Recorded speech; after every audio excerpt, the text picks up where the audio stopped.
The story begins within a hospital.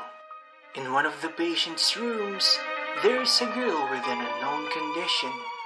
During this specific night, she is too afraid to sleep. Fearing that she may die sooner or later, she screams. Her screams seem to have invited someone. A dark silhouette approaches the door to her room, and the door opens. The silhouette inches closer into the room, and a loud scream soon followed. In the morning and in the girl's room, two doctors have appeared to assess her situation. Desperately, the girl asks Dr. Kuroda to save her. The doctor tells the girl, whose name is Mami Takishima, to not lose hope. But the girl does not budge. She tells him that she saw death the night before. Interestingly, Dr. Kuroda seemed to know about the person she was describing and tells her that it was just a patient from another ward. But the girl does not believe the doctor. After exiting Mommy's room, the two doctors, Dr. Kuroda and Dr. Yamauchi, are intrigued by what Mommy has told them and are now heading to check on the other patient. Dr. Yamauchi shows interest about the said patient and asks Dr. Kuroda for more information. The patient in topic is one Tetsuro Mukoda. 2 months ago, he went to the hospital since his dreams felt like it spanned for a few days. With each passing day, the longer the dreams become. He told the doctor that if the dreams have all been pleasant, he would not have minded, but not all dreams are pleasant. The nightmares began to grow stranger and stranger, and at the time that Mukoda was admitted into the hospital, the dreams he was having lasted for a year every night.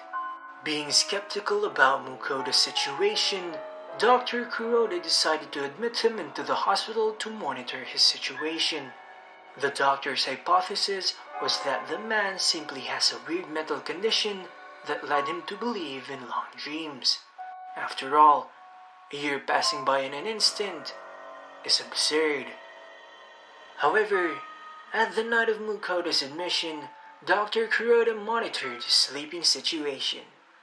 And that is where it began. Hands twitching, head moving, and eyes frantically darting. And as soon as it started, it abruptly ended. The man was in deep sleep, and indeed he was dreaming. The doctor decided to wake the man from his sleep. Mukoda was sweating all over, and seeming to have a hard time remembering. All he has to say was the dream was very terrifying, and lasted for a year and a half. At that moment, the doctor knew that Mukoda was not lying. A few days have passed and there is still no cure for Mukoda's situation, despite of all the research and observation done by the different doctors of this hospital. The dreams, on the other hand, grew longer and longer, from a year and a half to 10 years. 10 years as a soldier trapped in a jungle, constantly on the run from the enemy and doing everything to survive. 9 years of endless exams and all-nighters, with subjects changing every day. All of those, in an instant, each and every night. After 20 days from admission, his dreams lasted for 50 years each night. And after a month, a century. From the observations and monitoring done by the hospital, the only thing that they were certain was that Mukoda's brain has shown signs of actually experiencing the years he have dreamt, meaning that his brain has experienced months, years, and even centuries, all in an instant, every time he dreams. It was not the worst, as not only Mukoda's brain has started to change, his body has also started to change physically, as if he has evolved. The two doctors eventually arrive in front of Tetsuro Mukoda's room in the hospital.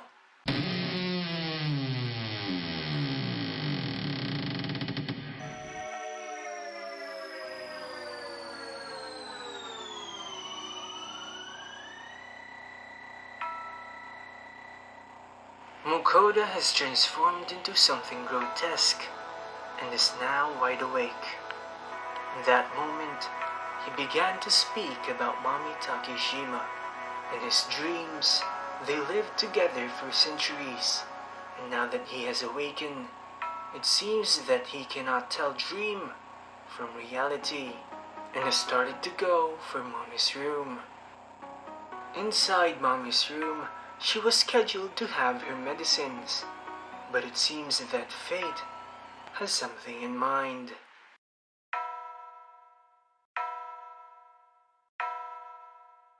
They eventually removed Mukoda from Mommy's room, and was also able to bring him back to her senses.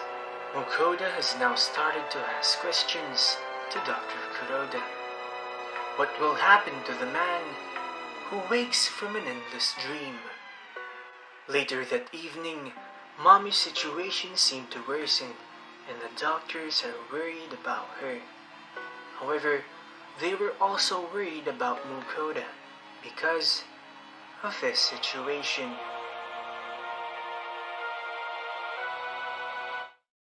A few days have passed, and the hospital has recorded the most intense convulsions for Mukoda, making Dr. Kuroda believe that he has indeed stumbled into an endless dream.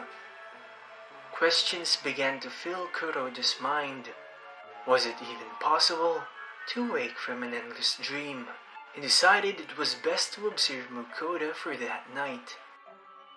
It was the dawn of a new day, and Kuroda looked like he fell asleep while observing Mukoda.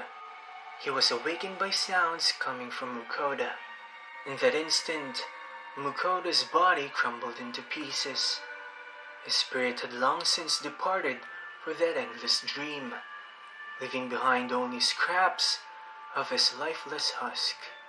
Curiously, in the remains of Mukoda's brain, crystals of unknown properties were found. Kuroda was determined to know what is the connection between the said crystals and the long dreams.